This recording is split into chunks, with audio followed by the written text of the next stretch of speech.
బలపరచమని నజరేయుడైన యేసుక్రీస్తు నామములో ప్రార్థించి స్తుతించి అడిగి వేడుకొచ్చున్నాము తండ్రి.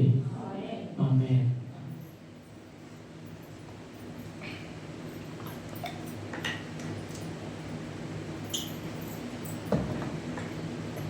Praise the lord. హల్లెలూయా. చక్కగా కూర్చున్నాం తెలుసా, చాలా బాగా కూర్చున్నారు. Praise the lord. హల్లెలూయా. అదే కూర్చోవడం చాలా బాగుంది. ఇంకా రెస్పాండ్ అవుతే ఇంకా బాగుంటుంది కదా. స్మైల్ కావాలి. మీరు ఎంత మంచిగా నవ్వుతా ఉంటారో అంత చెప్పబోదే ఇలా చూసుకుంటుంటే నాకు చెప్పబోతే నాకు ఆ నడిపింపు రాదు. ఇప్పుడు నాకు ఇట్లా చూసాను, నేనే బాబా చేశాను. నేను ఎప్పుడు తిట్టినా, ఈమెను ఎప్పుడు కొట్టినా, ఈమె నాకు తెలుసు. Praise the lord. Hallelujah. Hallelujah. మంచిదండి. మరొకసారి కూడొచ్చినటువంటి ఆత్మీయులందరికీ నా సంఘాన్ని బట్టి ఆత్మీయులందరిని బట్టి నా యొక్క నిండు వందనాలు తెలియజేస్తున్నాను. నిండు వందనాలు, అందరికీ నిండు వందనాలు. అక్కలకు, చెల్లెలకు, తమ్ముళ్లకు, అన్నయ్యలకు, పెద్దలకు అందరికీ నా యొక్క ప్రత్యేకమైనటువంటి వందనాలు తెలియజేస్తున్నాను. మంచిది. వాక్య భాగంలోకి వెళ్దాం. ప్రార్థన. మహాపరిశుద్ధమైన మా తండ్రి, మీకు స్తోత్రాలు, కృతజ్ఞతాస్తుతులు చెల్లిస్తున్నాను ప్రభా. అయ్యా, వాక్యం ద్వారా మాతో మాట్లాడండి, బలపరచమని ప్రార్థన చేస్తున్నాను. కృప చూపించి అయ్యా యేసుక్రీస్తు నామములో నాలో నుండి మీరు మాట్లాడండి. నా సొంత ఆలోచనలు కొట్టివేయండి తండ్రి. నీకు స్తోత్రాలు. మీ ఆలోచనలు మాత్రమే ఇది రక్తమిచ్చి కార్చి కొనుక్కున్నటువంటి నీ బిడ్డలతో మాట్లాడమని యేసుక్రీస్తు నామములో ప్రార్థించి స్తుతించి అడిగి వేడుకొచ్చున్నాము తండ్రి. Amen. Amen. Amen. Praise the lord. Hallelujah. అమ్మ బాగున్నారు అందరూ బాగున్నారండి. అయ్యా అందరిని అడుగుతున్నా, అమ్మ బాగున్నారా? దేవుని యొక్క కృప వలన మంచిగా ప్రార్థనలు, మీటింగ్ బాగా జరిగింది. నైట్లో వచ్చే వరకు 10 అయింది. చాలా అలసిపోయినప్పటికీ కూడా దేవుని పని ఖచ్చితంగా జరిగించాలి కాబట్టి ఓపిక లేకున్నా దేవుడే నడిపించాలని ఇక్కడ నిల్చున్నాను. ఆమేన్. మంచిదండి. ప్రేమ లేఖన భాగాలను ఒకసారి చూద్దాం. యోవేలు గ్రంథము ఎక్కడుంటుంది? యోవేలు చెప్తారా?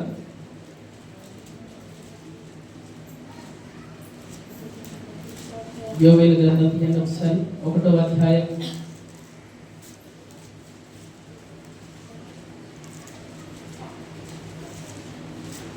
తీసారా?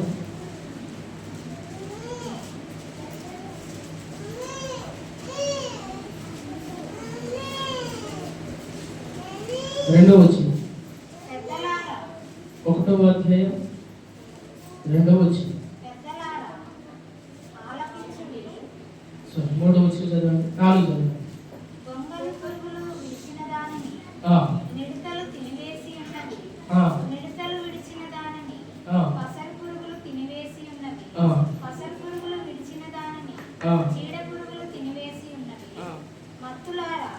మేలుకొని కన్నీరు విడుడి, ద్రాక్ష రసపానము చేయువారలారా రోదనము చేయుడి.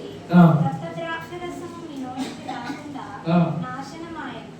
లెక్కలేని బలమైన జనాంగము నా దేశం మీదికి వచ్చి ఉన్నది. చాలండి. ప్రియమైనవారా గమనించండి. యోవేలు ఈ యొక్క ప్రవక్త చెప్తున్నటువంటి మాటలను మనం చూస్తే గమనిస్తే కనుక అక్కడ గొంగలి పురుగులు విడిచిన దానిని మిడతలు తినివేసిన దాన్ని పసర పురుగు తినిన వారిని చీడ పురుగులు తింటున్నాయి అన్నట్టు మనం లేఖన భాగాలలో మనం చూస్తున్నాం. అదేవిధంగా మన యొక్క ఆత్మీయ జీవితంలో కూడా ఏం జరుగుతుందంటే కనుక ఇదే జరుగుతుంది. ఏం జరుగుతుంది? ఒక సమస్య తర్వాత ఇంకొక సమస్య, ఇంకో బాధ నుండి ఇంకొక బాధ, ఒక కన్నీరు అయిపోగానే ఇంకొక కన్నీరు వస్తూ ఉంది, ఒక వేదన అయిపోగానే ఇంకొక వేదన వస్తూ ఉంది, ఒక దుఃఖం అయిపోగానే ఇంకొక దుఃఖం వస్తూ ఉంది. ఏంటి ఇది? ఈ విధంగా ఎందుకు జరుగుతూ ఉంటుందంటే కనుక ప్రేమలారా, అందుకనే మనం లేఖన భాగాలు అదే మనము 5వ వచనంలో చూస్తే మత్తులారా మేలుకొని కన్నీరు వేడుబడి. అయ్యా మీకు ఇంకా అర్థం అవ్వట్లేదా? బండపాలెం ప్రాంతం ఏ విధంగా తయారవుతుందో మీకు ఇంకా అర్థం అవ్వట్లేదా? సంఘం ఏ విధంగా తయారవుతుందో నీకు ఇంకా అర్థం అవ్వట్లేదా? ఇంకా మేలుకో. సంఘంలో ఎటు పోతుందో నీకు అర్థమవుతుందా? సంఘంలో పసర పురుగులు, గొంగలి పురుగులు, మిడతలు, చీడ పురుగులు వచ్చి తింటా ఉన్నాయి ఒక దాని తర్వాత ఒకటి. ఏంటయ్యా, 1 సంవత్సరం అవుతుంది, 2 సంవత్సరాలు అవుతుంది, అదే స్థితి. ఈ స్థితిలో ఉంచడానికి దేవుడు పిలుచుకోలేదు నిన్ను నన్ను. ఈ స్థితిలో ఉంచడానికి నమ్ముకోకుండా ఇదే స్థితిలో ఉంటాము. గమనించండి, నా జీవితంలో ఆ విధంగా జరుగుతూ ఉంది. ఈ మన యొక్క సంఘంలో ఆ విధంగా జరుగుతూ ఉంది. ఏ విధంగా తెలుసు అంటారా? ఒకదాని తర్వాత ఒకటి, ఒకదాని తర్వాత ఒకటి, ఒకదాని తర్వాత ఒకటి. నేను అంటున్నటువంటి మాట ఏంటంటే, ఇప్పటికైనా మేలుకోవాలి, ఇప్పటికైనా సంఘాన్ని పట్టించుకోవాలి. సంఘాన్ని పట్టించుకునే దాఖలాలు లేవు. ఒక సంఘాన్ని ఈరోజు ఏమి జరుగుతుంది, లేకపోతే ఈరోజు ఏం జరగాలి, మనం ఏం చేస్తే బాగుంటుంది, సంఘంలో ఉపవాస ప్రార్థనలు పెడదామా, కన్నీటితో ఆయన సన్నిధికి వస్తామా, ఎందుకు ఈ విధంగా జరుగుతుంది, నా కుటుంబంలో ఎందుకు జరుగుతుంది, నా ఆత్మీయ జీవితంలో ఎందుకు జరుగుతుంది, నా సంఘంలో ఏ విధంగా జరుగుతుంది అనే సత్యాన్ని మర్చిపోయి వస్తే చాలదా, ఒక రోజు ఒక ఆదివారం వస్తే చాలదా అన్నట్టుగా జీవించినట్లుగా మనం చూస్తున్నాము.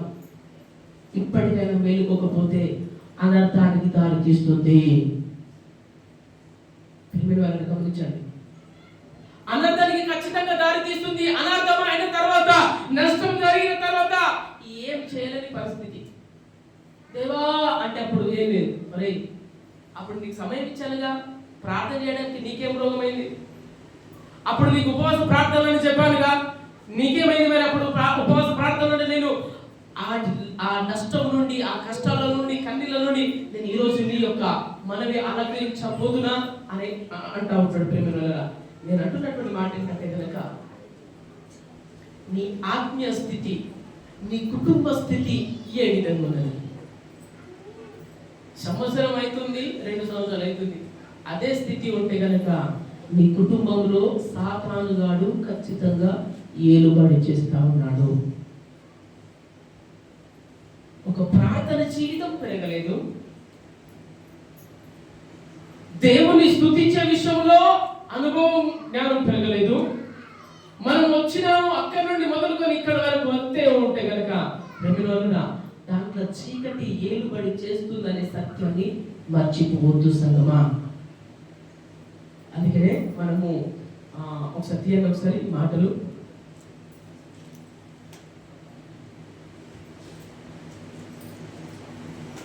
ఒకసారి దినవృత్తాంత గ్రంథము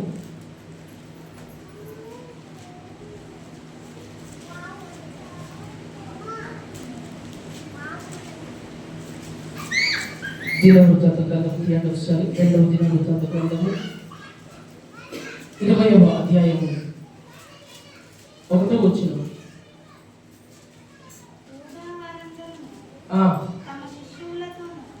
రెండవ దినవృత్తాంత గ్రంథము 20వ అధ్యాయము 1వ వచనం. ఇది అయిన తర్వాత మోయాబీయులను, అమ్మోనీయులను, మోయోనీయులలో కొందరు దండెత్తి యెహోషాపాతు మీదికి వచ్చి, అంతలో కొందరు వచ్చి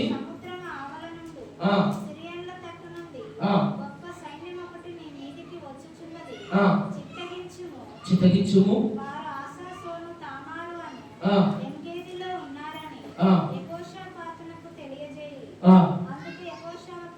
అందుకు యెహోషాపాతు భయపడి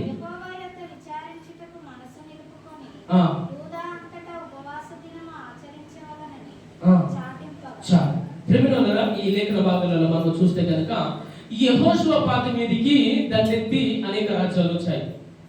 3-4 రాజ్యాలు వచ్చాయి. 3-4 రాజ్యాలు వచ్చిన తర్వాత పరిస్థితి ఏ విధంగా ఉంటుందో గమనించండి ఒకసారి. దండెత్తి అనేకులు ఈ యొక్క ఇశ్రాయేలుల సైన్యం మీద, అనగా ఈ యొక్క యెహోషాపాతు యొక్క వీరి యొక్క మీదికి వచ్చినప్పుడు వారు ఏం చేశారంటే కనుక భయపడ్డారు. ఎవరు? ఇశ్రాయేలీయులు. Praise the lord. Hallelujah, hallelujah. చెబుదాం, అందరం కూడా చెబుదాం హల్లెలూయా.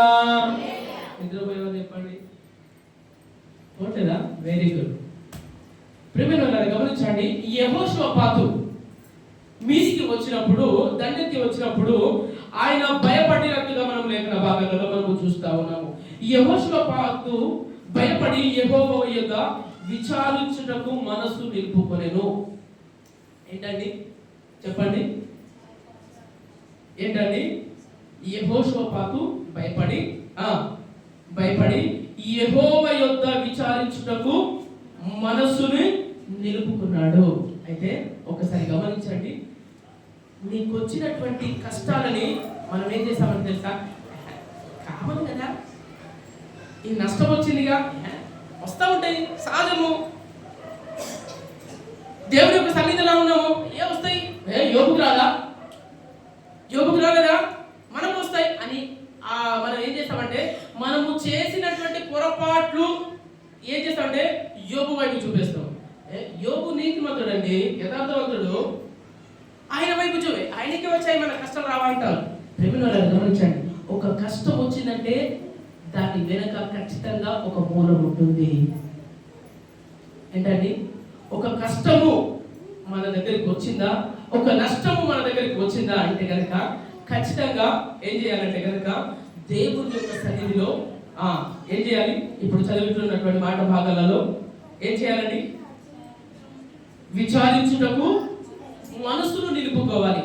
ఒక మాట అడుగుతాను, మనకు కష్టం వచ్చినప్పుడు, నిష్ఠూరం వచ్చినప్పుడు, వేదనలు వచ్చినప్పుడు, అయ్యా ఈ వేదన ఎందుకు వచ్చిందయ్యా, ఈ దుఃఖం ఎందుకు వచ్చిందయ్యా, ఒకసారి ఎప్పుడైనా ఆలోచన చేశారా? దేవుని యొక్క సన్నిధిలో కనిపెట్టారా? లేదు.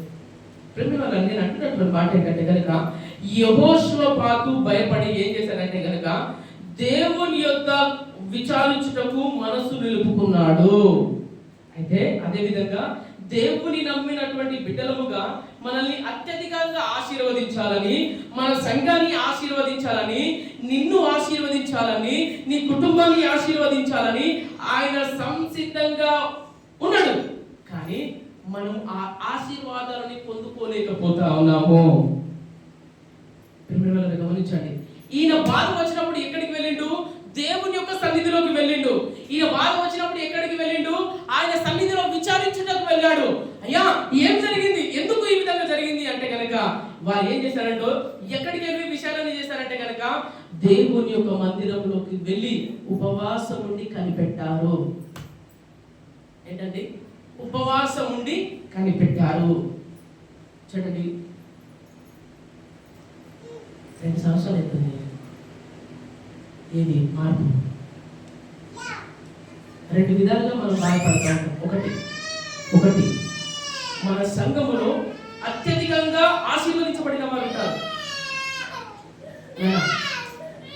మన సంఘములో ఆధ్యాత్మికంగా ఆశీర్వదించబడి ఉంటారు. అంటే కనుక చాలా బోలెడంత డబ్బు ఉంటుంది, భూములు ఉంటాయి, బంగారం ఉంటుంది, వెండి ఉంటుంది, కానీ ఆత్మీయ స్థితిలలో పాలు తాగే వయసులో ఉంటారు.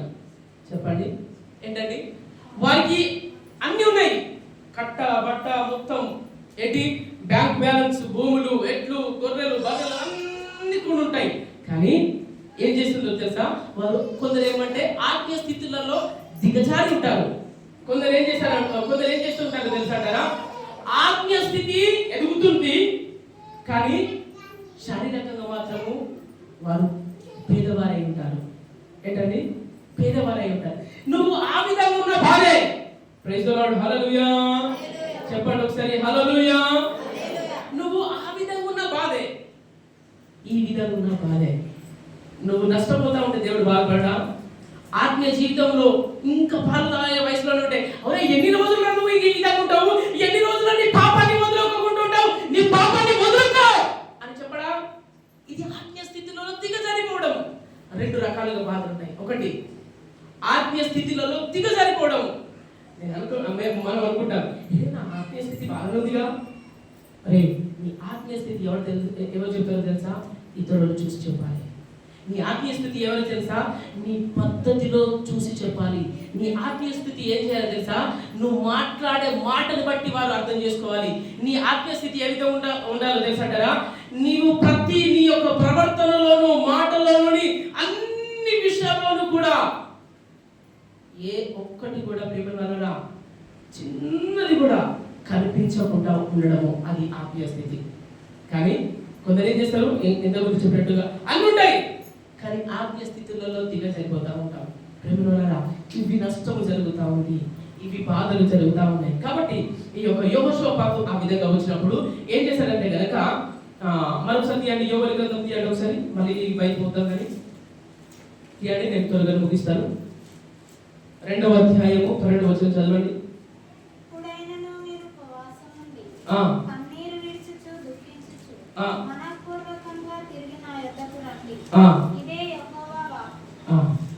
చాలండి ప్రేమలోనే గమనించండి.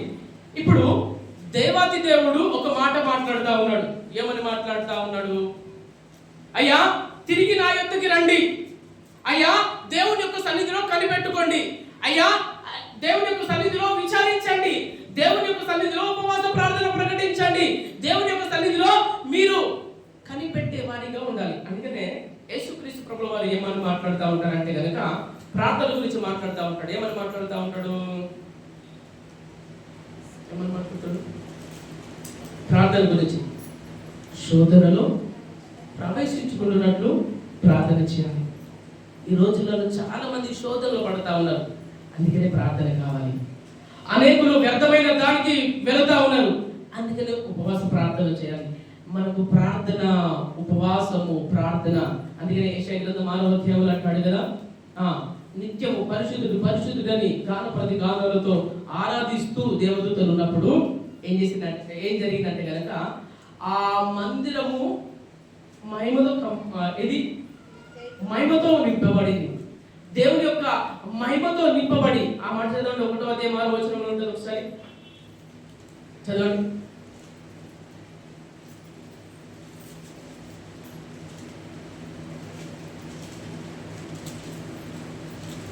యెషయా గ్రంథం 6వ అధ్యాయం 1వ వచనం. ఈ మాట చదవండి. ఏమంట? పరిశుద్ధుడు పరిశుద్ధుడు అని నిత్య గాన ప్రతిగానాలతో ఉండొచ్చుడని.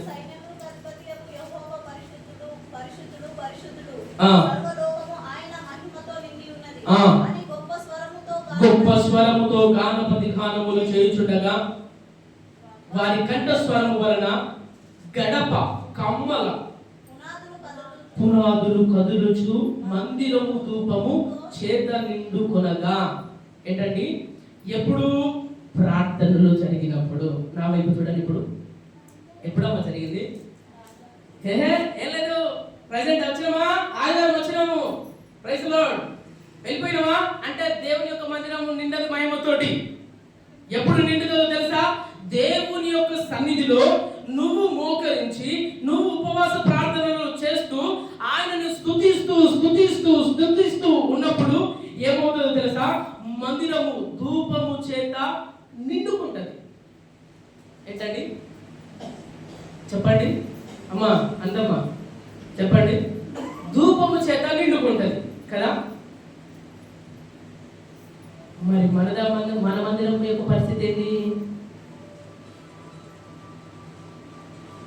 ఒక ఫ్యాను అంటే శారీరకంగా వదిలేయండి, ఆత్మస్థితులలో నీ వలన ఒక్కరన్నా రక్షించబడ్డారా? నీ కన్నీటి ప్రార్థన ద్వారా ఒక్కరన్నా దేవుని యొక్క సన్నిధితో నడిపించబడ్డారా? నీ కన్నీటి ప్రార్థన సరే, పక్కన సంగతి పక్కన పెట్టు, మన పరిస్థితి ఒకసారి గమనించు. నువ్వు దేవుణ్ణి కలిగి ఉన్నావు, దేవుణ్ణి ఆరాధించే సర్వశక్తులు అయినటువంటి యేసుక్రీస్తు ప్రభువు వారిని నువ్వు ఆరాధిస్తున్నావు, నీ పరిస్థితి కూడా అంతే ఉంది. ఇంకా దేనికి చర్చకి ఎదుర్కోవడము, మందిరానికి ఎదుర్కోవడము, నిన్ను ఒక ఉన్నతమైనటువంటి స్థానంలోకి దేవాది దేవుడు తీసుకెళ్లాలనుకుంటా ఉన్నాడు, కానీ మనం వెళ్ళలేకపోతా ఉన్నాము. ప్రేమలను గమనించండి. ఈ యొక్క మందిరం ఏ విధంగా తెలుసా? ధూపము చేత నిండుకొనగా. ధూపము ఎప్పుడు ఉంటుంది తెలుసా అంటారా? ఆ రోజులలో ఇశ్రాయేలు ప్రజలు, ప్రైజ్ లార్డ్, హల్లెలూయా హల్లెలూయా చెప్పండి ఒకసారి.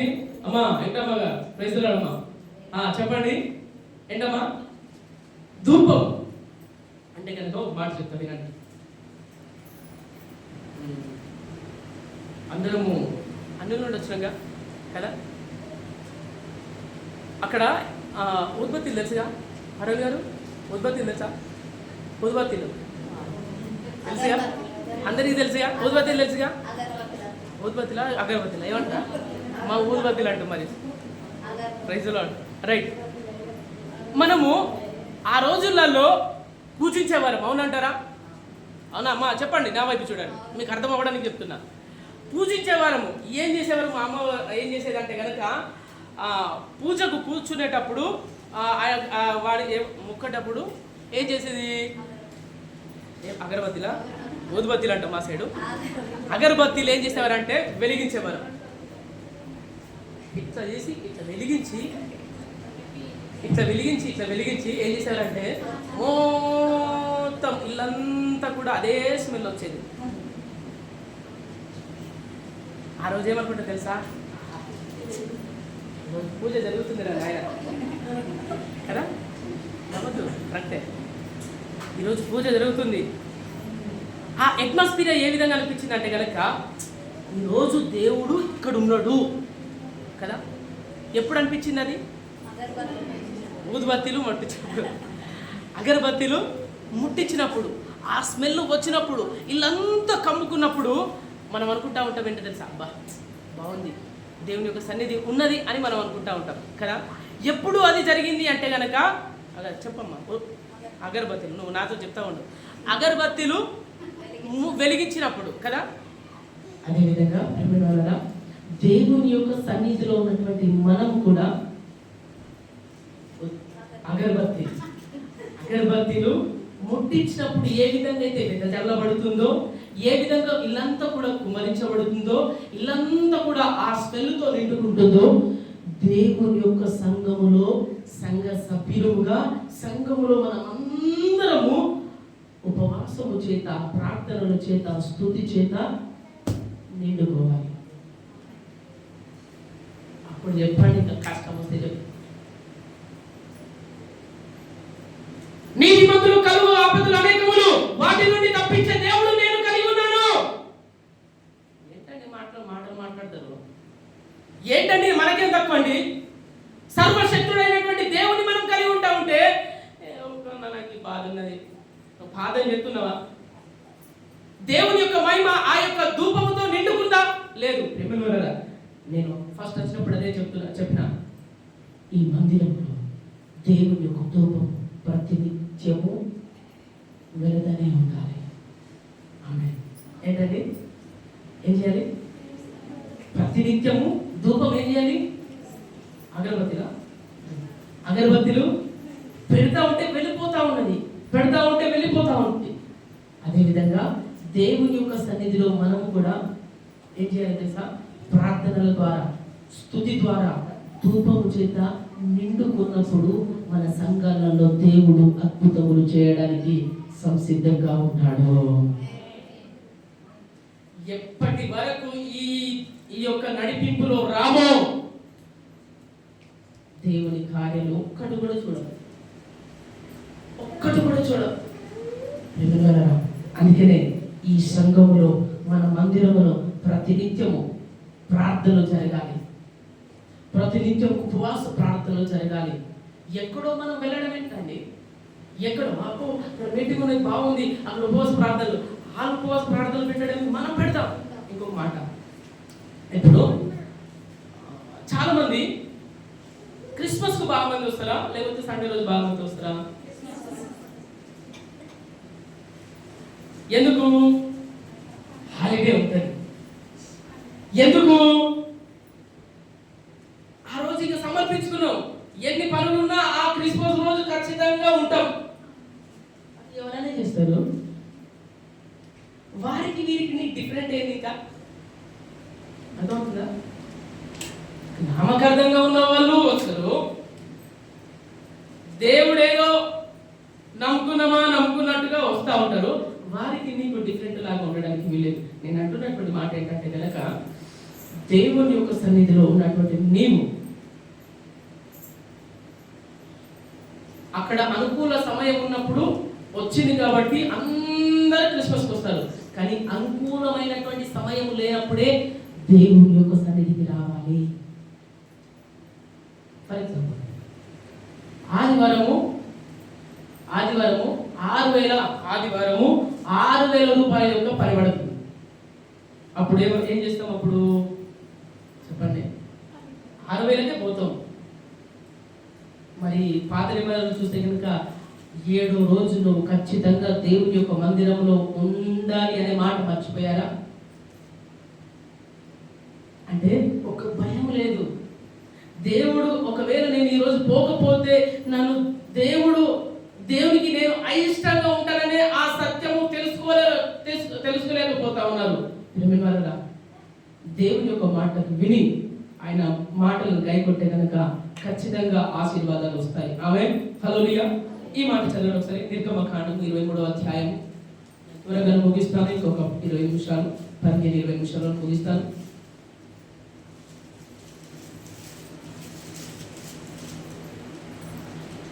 తీసారు?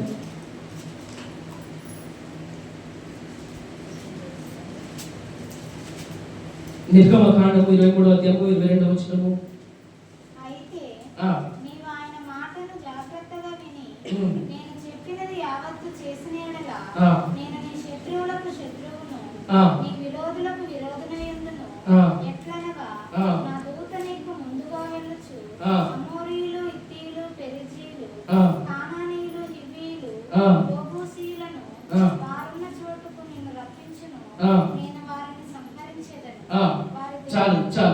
ప్రియమైన ఒకసారి ఈ యొక్క లేఖన భాగాలలో మనం చూస్తే కనుక 23వ అధ్యాయము, నిర్గమకాండము 23వ అధ్యాయము 22వ వచనంలో, అయితే నీవు ఆయన మాటలను జాగ్రత్తగా విని నేను చెప్పినది యావత్తు చేసిన యెడల నేను నీకు శత్రువును నీ విరోధులకు విరోధినై ఉందును. ఏంటండి ఇప్పుడు మనకు శత్రువు ఏంటి? విరోధులకు విరోధునై ఉంటానంటున్నాడు. శత్రువుకు నేను శత్రువునై ఉంటానంటున్నాడు. ఎప్పుడు ఉంటాడు విరోధులకు విరోధుగా? శత్రువులకు శత్రువుగా ఎప్పుడు ఉంటాడు దేవాది దేవుడు? చెప్తారా ఎవరైనా ఒకసారి? నాకు ఒక శత్రువు ఉన్నాడు, ఆ శత్రువుకు నా దేవుడు శత్రువు కావాలి అంటే కనుక ఏం చేయాలి? భాగంలో మనం చదివినాం. ఏం చేయాలి? పై వచనాలలో మనం చూస్తున్నాం. ఏంటంటే కనుక, అయితే నీవు ఆయన మాటను జాగ్రత్తగా విని నేను చెప్పినది యావత్తు చేసిన యెడల. ఏంటండి? ఎప్పుడు శత్రువుగా నీ యొక్క శత్రువుగా ఎప్పుడు చేస్తాడంటే కనుక గమనించండి. ఇక్కడ మనం లేఖన భాగాలలో మనం చూస్తే కనుక నీవు ఆయన మాటలను జాగ్రత్తగా వినాలి. ఫస్ట్ మాటగా ఏంటండి? చెప్పాలి, మాటలని వినాలి. విన్న తర్వాత నేను చెప్పినది యావత్తు చేసిన యెడల. ఫస్ట్ వినాలి, విన్న తర్వాత చేసిన యెడల ఖచ్చితంగా శత్రువు నా దేవుడు శత్రువు అయి ఉంటాడు. ఆమేన్, హల్లెలూయా. ఇప్పుడు నేను అంటాను, ఇశ్రాయేలు ప్రజలు దేవుని యొక్క సన్నిధానంలో వచ్చినప్పుడు ఆ మాట ఎక్కడ చూస్తామంటే కనుక నిర్గమకాండం సరే ఆ మాటలు కూడా చూద్దాం. నిర్గమకాండము 22వ అధ్యాయం తీయండి ఒకసారి. నిర్గమకాండము 32వ అధ్యాయం 1వ వచనం చదవండి. లేకపోతే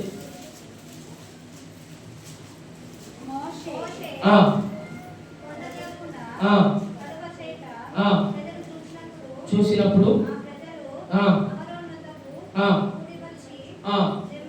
లెము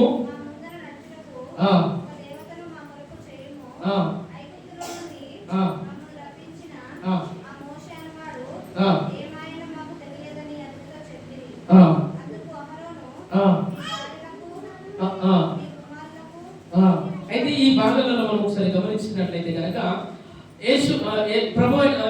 మోషే గారు ఏం చేశారంటే కనుక కొండ దిగకుండా తడువు చేయుట ప్రజలు చూసినప్పుడు ఆ ప్రజలు ఆరోను యొద్దకు కూడి వచ్చి, లెమ్ము మా ముందర నడుచుటకు ఒక దేవతలను మా కొరకు చేయము, ఐగుప్తుల నుండి మమ్మల్ని రప్పించిన ఆ మోషే వాడు ఏమైనా మాకు తెలియదని అతనితో చెప్పింది.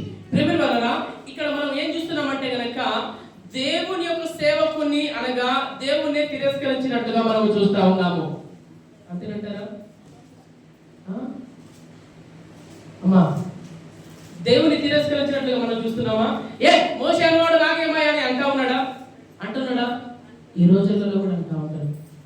ఆ పాస్టర్ కాకపోతే వేరే పాస్టర్, వీడు కాకపోతే వాడు కాకపోతే వీడు. శత్రువుల సీమలు అన్నట్టుగా నడుస్తా ఉన్నాయి ఈరోజు. హల్లెలూయా. నేను అంటున్నటువంటి మాట అంటే కనుక యోవేలు గ్రంథంలో చెప్తున్నటువంటి మాట ఏంటంటే, ఇప్పటికైనా కన్నీరు విడుచుచు దుఃఖించుచు మనపూర్వకముగా ఆయన యుద్ధకు తిరిగి రండి. నీకు ఏ కష్టమో ఏ నష్టమో అన్నిటినీ నా దేవుడు తీస్తాడని అంటా ఉన్నాడు. కానీ మనం ఏం చేస్తున్నామో తెలుసా?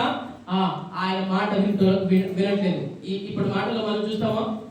ఆయన మాట వింటే గనక, ఆయన చెప్పింది చేస్తే గనక ఖచ్చితంగా సమాధానం ఇస్తాడు. అవునంటారా కాదంటారా? Praise the lord. హల్లెలూయా. చెప్పండి ఒకసారి హల్లెలూయా. యవ్వన బిడ్డలారా, యవ్వన స్త్రీలారా, పురుషులారా, అమ్మలారా, అక్కలారా, మీ ప్రతిదీ కూడా మీకు వృద్ధాప్యంలో ఉన్నటువంటి మీరు చక్కటి బలాన్ని కావాలంటే కనుక ఆయన యుద్ధకు రావాలి. మీ కుటుంబంలో గొప్ప గొప్ప కార్యాలు చేయాలంటే ఏది పురుషులకైనా లేకపోతే స్త్రీలకైనా ఒకటి చక్కటి దేవుడు అవకాశము లేకపోతే ఒక మంచి జాబ్ ఇవ్వాలంటే గనక ఆయన యుద్ధ వచ్చి మోకరించి ప్రార్థన చేస్తే గనక, మామూలుగా కాదు, ఉపవాస ప్రార్థనలు ఉంటే గనక ఖచ్చితంగా నా దేవుడు గొప్ప కార్యాలు చేస్తాడు. ఆమేన్. యెహోషాపాతుని మనం చూస్తాము. దినవృత్తాంతం 20వ అధ్యాయంలో 1వ వచనంలో ఏం చూసామంటే కనుక, ఆయన భయపడినప్పుడు భయపడ్డారు. ఎవరు? యెహోషాపాతు. భయపడినప్పుడు ఏం జరిగింది? ఆయన సన్నిధిలోకి, దేవుని యొక్క సన్నిధిలోకి వెళ్ళి మోకరించి ప్రార్థన చేశారు. ఉపవాసం ఉండి ప్రార్థన చేశారు. సో ఉపవాసం ఉండి ప్రార్థన చేసినప్పుడు ఏమవుతాయి అంటే గనక సంఖ్యలన్నీ కూడా తెగిపోతాయి. ఇంకా అర్థం కాని విషయం ఏంటో తెలుసా అందరికీ? పాస్టర్ గారు మాకు ఉపవాస ప్రార్థన వచ్చి మాకు తెలియదా? నేను తెలిసే ఉన్నాను, మాకు తెలుసు. నీకు తెలియనటువంటి విషయం ఏంటో తెలుసా? ప్రార్థన ధూపం ప్రతినిత్యము వెళుతా ఉంటే అప్పుడు మందిరం ధూపం చేత నిండుకుంటుంది. 2 మాటలు ప్రార్థన చేస్తావు. ఎవరి గురించి? భార్య గురించి. ఉపవాస ప్రార్థనలు ఉంటావు. ఎప్పుడు ఉంటాము? ఏదో ఒకరోజు, అది కూడా అసలు దేవుడు కార్యం చేయాలంటే ఏ విధంగా కార్యం చేశారు చెప్పండి ఒకసారి. ఇప్పుడు నేను ఉపవాస ప్రార్థన నుండి నేను చేస్తాను, కానీ ఇక్కడ లేఖన భాగాలలో మనం చూస్తే కనుక యోవేలు గ్రంథంలో సంఘం అందరూ కలిసి ఉపవాస ప్రార్థనలు చేసినప్పుడు ఏది? పెళ్లి చేసుకునే వాడిని తీసుకురండి, పాలు తాగేవాడిని వాడిని తీసుకురండి, పెద్దలని పిలువనంపండి, స్త్రీలని పిలువనంపండి, పురుషులను పిలువనంపండి, అందరు కలిసి ఉపవాస ప్రార్థన ప్రతిష్ఠించి ఆయన సన్నిధిలో మోకరించి ప్రార్థన చేస్తే నీ సమస్య ప్రతి దానికి ఆ సమస్యకు పరిష్కారం వస్తుంది. అది రాలేదు అంటే కనుక నువ్వు ఆ విధంగా ప్రయత్నం చేస్తలేదు. మనం అందుకనే ఒకసారి ఈ మాట తీయండి, నేను ఈ మాట చెప్పి నేను ముగిస్తాను. ఏమాట? యోనా గ్రంథం తీయండి ఒకసారి. యోనా గ్రంథం ఈ మాట చెప్పి నేను ముగిస్తాను. యోనా గ్రంథము 3వ అధ్యాయము 9వ వచనం.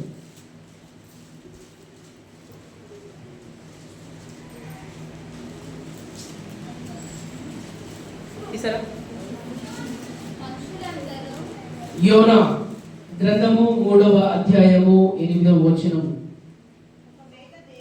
ఒకవేళ దేవుడు మనసును త్రిప్పుకొని పశ్చాత్తాపుడై మనము లయము కాకుండా తన కోపాన్ని చల్లార్చుటకును గనుక మనుషులు ఏది పుచ్చుకోకూడదు, పశువులు, ఎద్దులు గాని గొర్రెలు గాని మేత వేయకూడదు, నీళ్లు తాగకూడదు. మనుషులందరూ దుర్మార్గములను విడిచి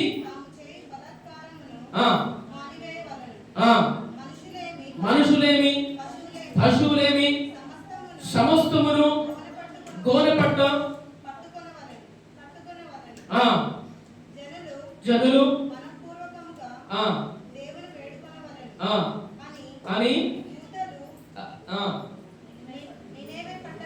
చాటించి ప్రకటన చేసిరి. ఈ నినివే వారు తమ చెడు నడతను మానుకొనగా వారు చేయుచున్న క్రియలను దేవుడు చూచి పశ్చాత్తాపడై వారికి చేయునదేనై తాను మాట ఇచ్చిన కీడు చేయక మానేను. Praise the lord. ఇప్పుడు నా వైపు చూడండి, నేను ముగిస్తున్నాను, ఇంకొక 10 నిమిషాలలో ముగిస్తాను. ఎగ్జాక్ట్లీ నినివే పట్టణం వారికి ఏమైందంటే గనక చెప్పాడు, సేవకుడి ద్వారా చెప్పాడు, అయ్యా మహా దుర్గతి ఏది పడతా ఉన్నది, వస్తా ఉంది, భయంకరమైన ఏది పాపం వస్తా ఉన్నది, లేకపోతే భయంకరమైనటువంటి శాపం వస్తా ఉన్నది, భయంకరమైనటువంటి ఆ రోజు జరిగినటువంటి ఇక్కడ చెప్పమ్మా సహకరించు. హల్లెలూయా. ఆ రోజు ఎక్కడ జరిగింది? అగ్ని గంధకాలు ఎక్కడ? సొదొమ గొమొర్రా పట్టణం మీద రగులుకున్నటువంటి ఆ సొదొమ గొమొర్రా పట్టణం మీద రగులుకున్నటువంటి ఆ అగ్ని గంధకాలు రాబోతా ఉన్నాయి. కాబట్టి ఇప్పటికైనా మీ మనసును మార్చుకోండి అని చెప్పినప్పుడు వారు ఉపవాసం ఉన్నారు. ఆమేన్. హల్లెలూయా. ఒక మాట చెప్తాను, అక్కడ జరిగినటువంటి మాట ఏంటంటే కనుక అప్పటి వరకు చెడు తిరిగారు, పుష్కలంగా తాగారు, పుష్కలంగా తిన్నారు, పుష్కలంగా డ్యాన్సులు చేశారు, పుష్కలంగా విచ్చలవిడిగా తిరిగారు, పుష్కలంగా రకరకాలుగా చేశారు. ఎవరు? దేవుని నమ్మిన వాళ్ళు. ఈ రోజులలో ఆ విధంగా జరగలేదంటారా? జరుగుతుంది, ఈ రోజులలో జరుగుతూ ఉంది. నా భర్త మారాలి, అరే ఫస్ట్ నువ్వు మారు. నా భర్త మారంటే భర్త ఎక్కడ మారుతాడు? నా భార్య నా కొడుకు మారాలి, కొడుకు మారాలంటే కొడుకు ఎక్కడ మారుతారు? నా పిల్లలు మారాలంటే వాళ్ళు ఎక్కడ మారుతారు? ఫస్ట్ నువ్వు మారు మనసు తగిన ఫలితము పొందుకో. మారు మనసుకు తగినటువంటి ఫలాలను ఫలించాలి. ఆ విధంగా మనం క్రియలు చేస్తే ప్రేమలో ఇక్కడ అంటున్నటువంటి లేఖన భాగాలలో చూస్తే కనుక ఏమున్నదంటే కనుక అనేకులు ఉపవాస ప్రార్థనలు చేసినప్పుడు ఏం జరిగిందో తెలుసా కదా? వారి యొక్క దుర్మార్గతను విడిచిపెట్టి చెడుతనాన్ని మానుకొని దేవుని వైపు తిరిగారు. ఎప్పుడైతే దేవుని యొక్క సన్నిధిలో నువ్వు ఉపవాసం ఉంటావో చెడు మాటలు నీకు రావు, చెడు తిరుగువు. ఈ రోజు విచ్చల విడిగా వ్యభిచారాలు జరుగుతూ ఉన్నాయి, అక్రమ సంబంధాలు జరుగుతూ ఉన్నాయి, విచ్చల విడిగా తిరుగుబోతులు అవుతా ఉన్నారు, తాగుబోతులు అవుతా ఉన్నారు, అనేక రకాలుగా వెళతా ఉన్నారు, వస్తా ఉన్నారు. ఇష్టం, నా జీవితం నా ఇష్టం అని తిరుగుతా ఉన్నారు. కానీ ఈ నినివే పట్టణం వారు ఏం చేశారంటే తెలుసా? వారు ఉపవాస దినము ప్రతిష్ఠించుకొని ప్రార్థనలు చేసినప్పుడు వారి యొక్క మనస్సు కరిగిపోయింది. బండపాలంలో ఉంటున్నటువంటి వారు బండ లాంటి హృదయం అనేది కాకుండా ఏ విధంగా ఉండాలి? ఇప్పుడు బండ లాంటి హృదయము మెత్తటి మాంసము హృదయంగా మార్చబడాలి. దేవుడు కోరుకుంటా ఉన్నాడు. నీ నుండి కోరుకుంటున్నాడు దేవుడు అయితే తెలుసా? మెత్తని మనసు, మంచి మనసు. ఒక మాట, ఆ మాట చదవండి ఒకసారి. ఎక్కడ ఉంటుందంటే ఆ మాట రాజుల గ్రంథంలో చదవండి ఒకసారి. ఆ మాట రాజుల గ్రంథంలో చదవండి ఒకసారి. 2వ రాజుల గ్రంథము 22వ అధ్యాయము 19వ వచనం. ఆ నినివే వారు ఆ రోజు ఇశ్రాయేలుల దేవుడైన యెహోవా సెలవిచ్చుచున్నదేమనగా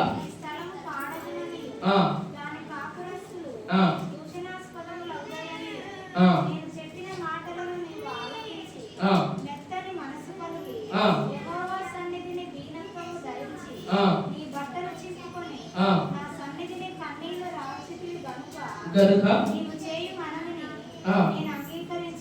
ఆమేన్. హల్లెలూయా. ఏంటండి ఈ మాట? ప్రతి ఒక్కరు కూడా గుర్తుపెట్టుకోవాలి. దయచేసి ఏమని చూస్తున్నామంటే, నేను చెప్పిన మాటలను నీవు ఆలకించి నీ కఠిన హృదయాన్ని తీసేసి నువ్వు మెత్తని మనసు కలిగి యెహోవా సన్నిధికి దీనత్వము ధరించి నీ బట్టలను చింపుకొని నా సన్నిధికి కన్నీళ్లు కార్చితివి గనుక నీవు చేసిన మనవి ఆలకించాలి. ఉపవాస ప్రార్థనలో అది జరుగుతుంది. ఎంత తెలుసా? దీనత్వం వస్తుంది. కఠినులైనా దీనత్వం వస్తుంది. ఎంత కఠినాత్ములైనా కూడా ఏమవుతుందంటే కనుక మెత్తని మనసు కలిగి ఉంటాము. నేను ఈ మాటలు చెప్పడానికి గల కారణం ఏంటంటే కనుక 21 రోజుల ఉపవాస ప్రార్థనలు జరగబోతా ఉన్నాయి. ఎన్ని రోజులండి? ఎన్ని రోజులు? 21 రోజుల ఉపవాస ప్రార్థన.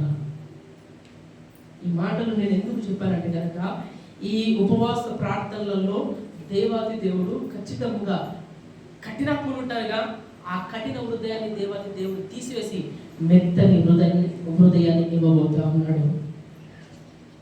అహంకారం హృదయం కలిగిన ఉంటారుగా, వారికి దీనత్వం కలిగినటువంటి స్వభావాన్ని దేవుడు దయచేయబోతా ఉన్నాడు. దేవునికి కావలసిన వారు ఎవరు? దీనత్వం కలిగిన వారు. ఎవరు? మెత్తని హృదయం కలిగిన వారు. ఎవరు? మంచి హృదయం కలిగిన వారు. చూడండి, ఈ రోజులలో ఒకరంటే ఒకరికి కోపం, ద్వేషం, పగ, గర్వం, అహంకారం ఈ విధంగా జరుగుతూ ఉంది. విచ్చలవిడిగా పాపము తిరుగుతూ ఉంది. ఇంటి కాడ అల్ల కల్లోలం చేస్తా ఉంది ఈ రోజులలో. అల్ల కల్లోలం. మనం పాస్టర్ గారు మా ఇంట్లో బాగున్నదిగా, నేను రోజు బిర్యానీ తింటానుగా, నేను మటన్ తింటున్నానుగా. మటన్ గురించి నేను మాట్లాడట్లేదు, కానీ నీ కుటుంబంలో ఏలుబడి చేస్తుంది కదా, ఆ సాతాను కబర్దాల నుండి తప్పించుకోవాలంటే కనుక ప్రేమ వలన మనం ఖచ్చితంగా 21 రోజుల ఉపవాస ప్రార్థన చేయాలి. ఇది నా గురించి కాదండి, మన సంఘక్షేమం గురించి. ఇంతకుముందు 40 రోజులు ఉపవాస ప్రార్థనలు ఉన్నాం, ఇప్పుడు 21 రోజులు ఉండబోతా ఉన్నాం. నేను అంటున్నటువంటి మాట ఏంటంటే కనుక నీకు పని ఉన్నది, నువ్వు పని చెయ్యి, నేను కాదను, కానీ పని అయిన తర్వాత దేవుని యొక్క సన్నిధికి రా. నువ్వు ఖాళీగా ఉంటే ఖచ్చితంగా దేవుని యొక్క సన్నిధికి రా.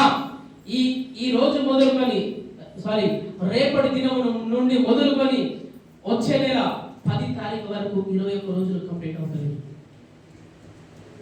నేను ఇదే మాట చెప్తున్నాను. ఖచ్చితంగా వీళ్ళు చూసారుగా, ఉపవాస దినం ప్రతిష్ఠించినప్పుడు కఠినాత్ములు మారారు. దేవుని యొక్క సన్నిధిలో దేవుడు చేసే కీడును చేయలేక మానుకున్నారు. అది ముచ్చట. నేను చెప్తున్నటువంటి మాట ఏంటంటే ఆల్రెడీ స్టార్ట్ అయిపోయింది రాకడ. ఏది? సముద్రం మొత్తం ఎర్రగా పారుతుందంటే ఖచ్చితంగా పారుతా ఉన్నది. సముద్రం మొత్తం ఎర్రగా రక్తంగా ఉంటుందంటే ఉన్నది.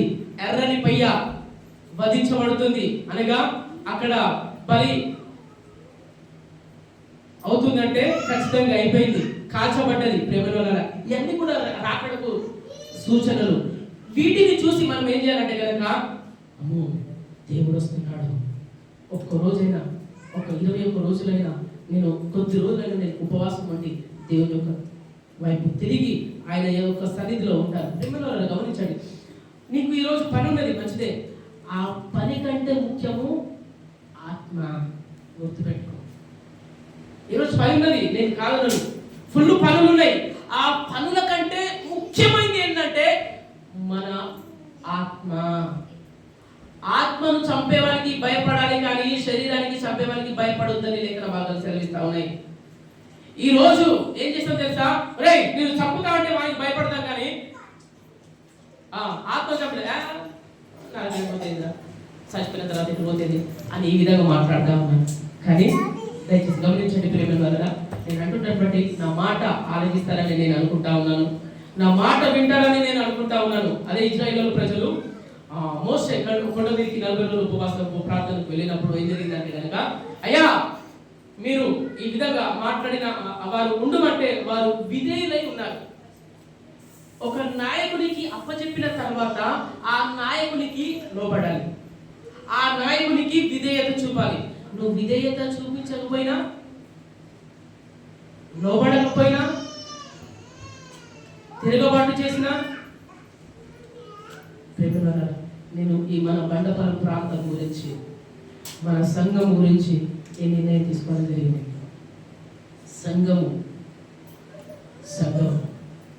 సంఘము క్షేమం ఉండాలి, సంఘంలో అభివృద్ధి జరగాలి, సంఘంలో క్షేమము సమాధానం కలిగి ఉండాలి. ప్రేమనులారా, అక్కడ మనం చూస్తున్నాం ఏంటంటే కనుక కింద మాటలు చదవండి. ఆ, నీ పితరుల యొద్ద చేర్చుదును. ఆ, నీవు నెమ్మది నొందిన వాడవై ఆ. సమాధికి చేర్చబడుదువు. దానికంటే ముందు ఏమున్నదంటే, నా సన్నిధిని కన్నీళ్లు కార్చితివి గనుక నీవు చేయు మనవి నేను ఆలకించి ఉన్నాను. ఈ ప్రేమ వలన గమనించండి, ఉదయం నుండి మొదలుకొని సాయంత్రం వరకు ఉంటుంది. మీరు ఎప్పుడు వీలైతే అప్పుడు ఖచ్చితంగా రావాలని ప్రభు పేరిట మనం చూస్తున్నాం. ఇది మన గురించి, మీ గురించి, మెయిన్గా మీ కుటుంబాల గురించి, మీ ఆత్మల గురించి నిర్ణయం తీసుకున్నాం. కాబట్టి పిల్లల ఈ యొక్క మనవి ఆలకించి, ఇప్పుడు నా కొడుకున్నాడు, నా కొడుకు నా మాట వింటాడా లేదా చెప్పండి. వింటాడండి? వెంకన్న గారు, నా కొడుకు నా మాట వింటాడా లేదా? వింటాడుగా. మీరు నా ఆత్మీయ కుమారులు కుమార్తెలుగా కదా. ఇది నా గురించి కాదుగా, మీ గురించి, మీ కుటుంబాల గురించి, మనందరి క్షేమము నిమిత్తమై ఈ 21 రోజుల ఉపవాస ప్రార్థనలకు ఖచ్చితంగా ప్రేమపూర్వకంగా ఆహ్వానిస్తున్నాము. ఖచ్చితంగా సహకరించాలి. పాపము ఏది ప్రార్థన చేయకపోయినా పాపమే, గుర్తుపెట్టుకోండి. లోబడకపోయినా పాపమే, విధేయత చూపకపోయినా పాపమే, మీ ఇష్టం. కాబట్టి నీ క్షేమము నిమిత్తమై ఈ ఉపవాస ప్రార్థన జరుగుతుండగా ప్రేమిల వలన ఒకటి ఉద్దేశం, సంఘక్షేమము. నీకు గవర్నమెంట్ జాబ్స్ రావాలి, నువ్వు పండించినటువంటి పంటని నా దేవుడు నూరంతలుగా ఆశీర్వదించాలి అనే ఉద్దేశంతో, అనేక ఆత్మలు నడిపించబడాలనేదే ఉద్దేశంతో ఈ ఉపవాస ప్రార్థనలు ప్రకటిస్తున్నాము. ఆమె.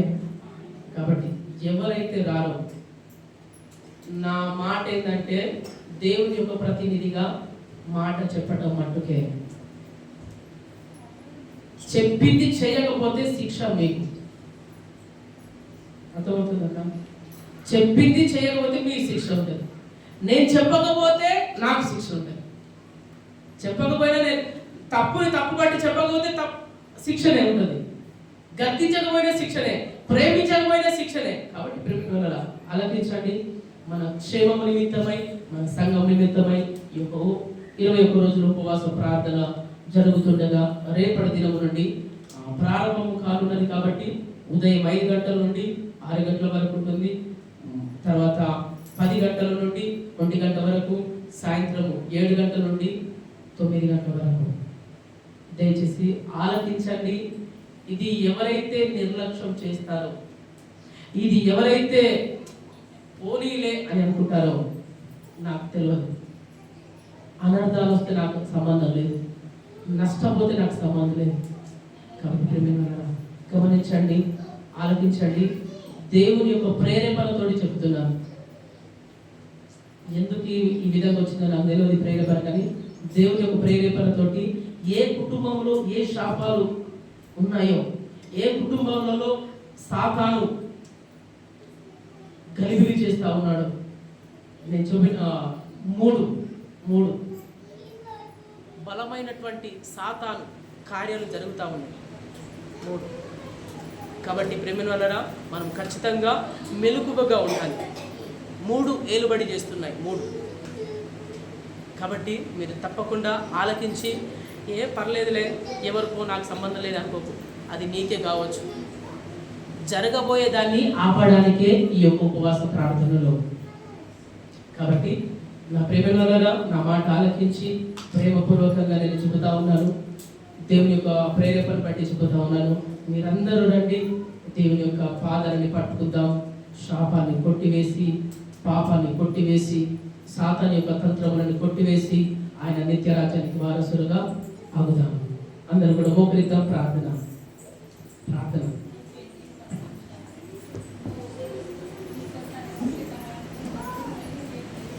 ఒక మంచి తీర్మానం తీసుకుంటున్నా. ఈ కుటుంబంలో అనేక కార్యములు, పసరు పురుగులు, గొగ్గుడు పురుగులు, చీడ పురుగులు అన్నీ కూడా తిరిగి వెళ్తా ఉన్నాయి. ఇంకా నీకు అర్థం అవ్వట్లేదా? ఇంకా నువ్వు మేలుకోవా? ఇప్పటికైనా మత్తుల్లాగా ఉంటారా? మేలుకుందాం, మేలుకుందాం, ఐక్యంగా ఉందాం, కలిసి మెలిసి ఉందాం, కలిసి ప్రార్థన చేద్దాం, కలిసి ఉపవాస ప్రార్థన చేద్దాం. సాతాను యొక్క తత్వములని విడగొడదాం, దేవుని యొక్క సహాయాన్ని కోరుదాం. దేవానికి స్తోత్రాలు చెల్లిస్తున్నాను బ్రహ్మ. అయానికి వందనాలు, స్తోత్రాలు.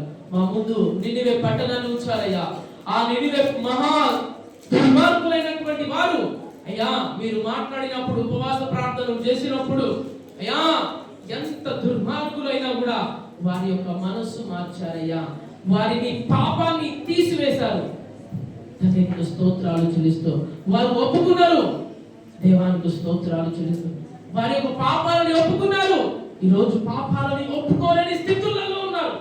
కానీ పాపాన్ని విడిచిపెడితే క్షమాపణ ఉంటుంది, పాపాన్ని కొనసాగిస్తే శిక్ష తప్పదు. కానీ నీకు స్తోత్రాలు చెల్లిస్తూ అయ్యా, ఇదిగోనైనా నీకు స్తోత్రాలు చెల్లిస్తూ యెహోషాపాతు అయ్యా యుద్ధానికి వచ్చినప్పుడు తండ్రి ఇదిగో ఉపవాస ప్రార్థనలు చేసినప్పుడు దేవుని యొక్క సన్నిధిలో అయ్యా కనిపెట్టినప్పుడు తండ్రి ఇదిగో నైనా నీకు స్తోత్రాలు, ఇదిగో ఆత్మ కార్యాలను జరిగించారు అయ్యా. ఆ దండును తరిమారు, ఆ దండుని హతమార్చారు. తండ్రి నీకు స్తోత్రాలు చెల్లిస్తూ మేము కూడా ఉపవాస ప్రార్థనలోకి మేము వెళుతుండగా అయ్యా, మా సంఘం అందరూ కూడా పాల్గొనాలయ్యా. సంఘములో అందరూ కూడా రావాలి నాయన. ఎందుకు ఉదయకాల ప్రార్థనలు బలంగా జరగాలి అయ్యా. ఇదిగో నాయన నీకు స్తోత్రాలు. వారు ఎంతో పనులు చేస్తా ఉన్నారయ్యా. ఆ పనులు చేస్తుండగా అయ్యా అలసిపోకుండా తండ్రి నీ సన్నిధికి రావడానికి కృప చూపించండి. ఉదయకాలం రావడానికి సహాయం చేయండి, మధ్యాహ్నం రావడానికి సహాయం చేయండి, సాయంత్రం రావడానికి సహాయం చేయండి. తండ్రి నీకు స్తోత్రాలు. ఉదయము, మధ్యాహ్నము, సాయంత్రము బలమైన ప్రార్థనలు జరగాలయ్యా. ఒక కీడు రాబోతా ఉంది, ఒక కీడు రాబోతా ఉంది. ఆ కీడును తప్పించడానికే అనేకులు పాపాలలో ఉన్నారు. ఆ పాపాల నుండి విడిపించడానికి ఉపవాస ప్రార్థనలు. కఠినాత్ములు ఉన్నారు, ఆ కఠినాత్ములను మార్చడానికే ఉపవాస ప్రార్థనలు. ప్రేమ వలన యేసయ్యా ఆయన యొక్క సన్నిధిలో మోకరిద్దాం, ప్రార్థన చేద్దాం. దేవానికి స్తోత్రాలు చెల్లిస్తున్నాము. ఇదిగో మా కఠిన హృదయాన్ని మాంసపు హృదయంగా చేయండి అయ్యా. ఇదిగో దీన మనసుని అనుగ్రహించండి. తండ్రి నీకు స్తోత్రాలు చెల్లిస్తూ రేపటి దినమున జరగబోయే అయ్యా 21 రోజుల ఉపవాస ప్రార్థనలలో నీ సన్నిధి నీ యొక్క నడిపింపును దయచేయండి. మా సంఘ పెద్దలని జ్ఞాపకం చేసుకొని నడిపించండి అయ్యా. మా స్త్రీలని నడిపించండి అయ్యా, పురుషులను నడిపించండి అయ్యా, యవనస్తులను నడిపించండి అయ్యా. ఇదిగో పిల్లలని నడిపించండి నాయన యేసు నామములో అయ్యా. ఇదిగో నాయన నీకు స్తోత్రాలు. బలమైన కార్యాలు ఈ యొక్క ఉపవాస ప్రార్థనలలో జరుగును గాక. తండ్రి నీకు స్తోత్రాలు చెల్లిస్తున్నాము ప్రభా. ఇదిగో కృప చూపించి సహాయం చేసి తద్వారా నీ నామానికి మహిమ తెచ్చుకోమని యేసుక్రీస్తు నామములో ప్రార్థించి అడిగి వేడుకొచ్చున్నాము తండ్రి. ఆమేన్. నిలబడతాం. పాట పాడుతుండగా కానుకలను సమర్పించుకుందాం.